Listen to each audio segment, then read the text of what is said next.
there's nothing nobody can do. In 1983, off the coast of Iceland, that's what happened to the orca whale, Tilikum. Tilikum's life story, 2017. After being captured, he was then transferred to a facility where he was placed in a small concrete pool that he could barely turn around in, was alone, and just left to float. He spent a year that way before he was transferred to Sealand, a small aquatic park in Canada. Wasn't much better there. There were 2 more whales. The pool was only 100 feet by 50 feet. They performed 8 shows a day, 7 days a week. At night, they were placed in a small modular where Tilikum was beat, teeth raked, all night long. The lack of social, the lack of food, the exhaustion. Tilikum actually developed stomach ulcers. On February 21st of 1991, the 3 whales were in a pool performing when Keltie Bryn fell in the pool. She was one of the Sealand trainers. Tilikum grabbed her, pulled her all the way down, held her there. They tossed her around a little bit. It took them 2 hours to get Keltie away from them. Obviously, she didn't survive, with an audience full of people watching. Sealand couldn't really make it after that. It was already a small park, the bad publicity. Tilikum was sold to SeaWorld, for their breeding program because he was massive, he was huge, he was this great orca. The stress of all the breeding took even more of a toll on Tilikum. The repetitive behavior, the lack of being social, being kept in small pools, where they would have to swim around a pool 150 times to even be compared to what they're used to doing in a day.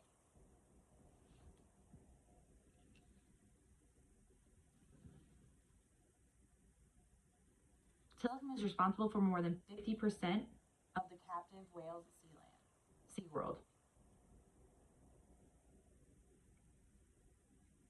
There's so much stress on him.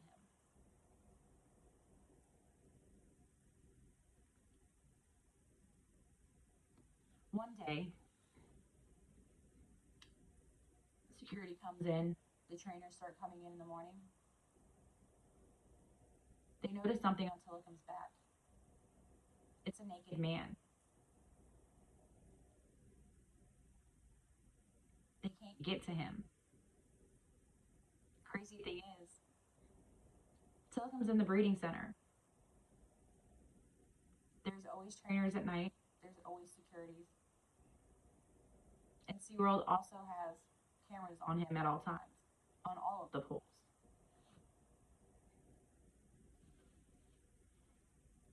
Nobody saw nothing.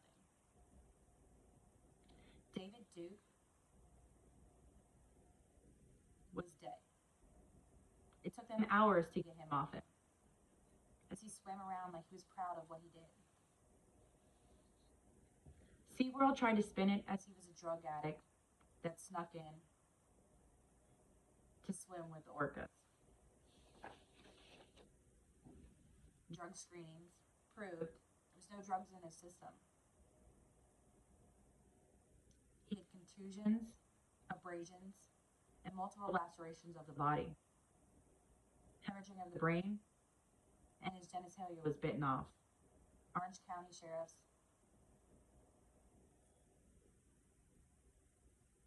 they still allowed him to perform. They still were breeding him. 20 years after Keltie,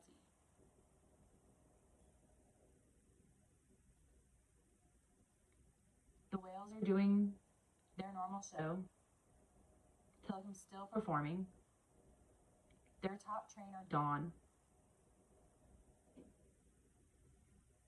is doing the pool wave, where it's just like their fin wave, and they go around the pool. When they get halfway, she blows the whistle for Tomilson to come back. He refuses. So when he does finally come back, he doesn't get a treat. So then he really stops performing. He won't do anything she says. The whales are all not listening. So they cancel the show. End it right then and there. A few hours later, they do Dine with Shamu, where you can have a dinner and watch a personal show with a trainer and Tomilson.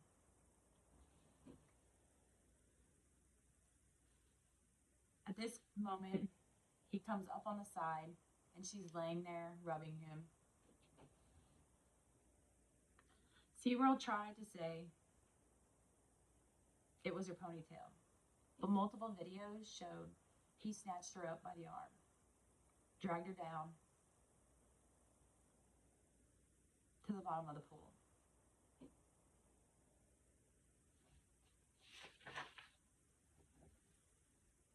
"911 dispatch.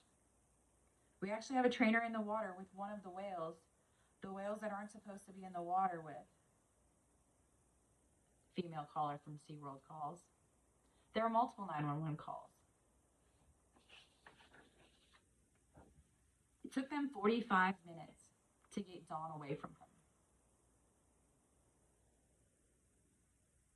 Cause of death: blunt force trauma and drowning.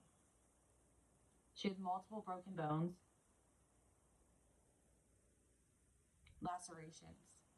Her scalp was ripped off.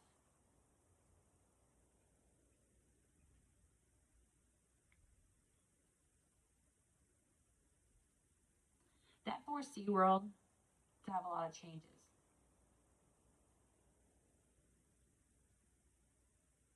Now no one gets near Tomilson. No one's allowed in the water with Tomilson, but he still performs.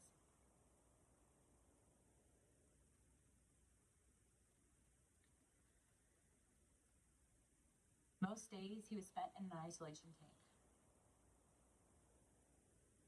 Alone, no communication with other orcas, floating lifelessly for hours. 13 months after Dawn's death, Tomilson's back performing.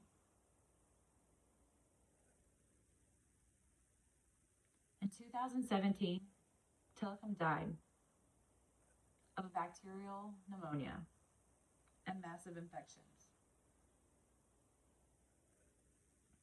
The reason medication does not work for a lot of these orcas is because they're given it daily.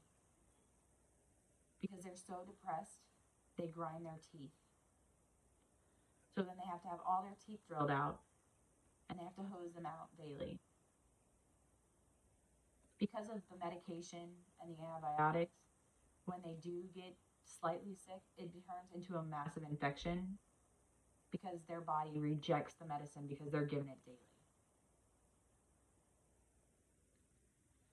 At 36, that's actually very young for an orca. Most of them live 50, 60, 70, 80 years. There's even one that I know is now dead, but they know of being 105 years old. CBS News, 2017.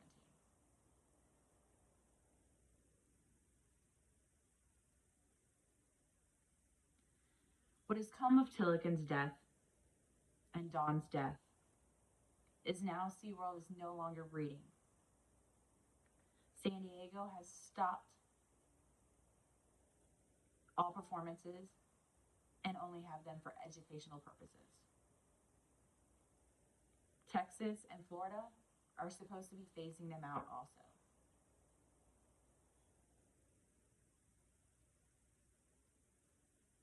The life of Tomilson.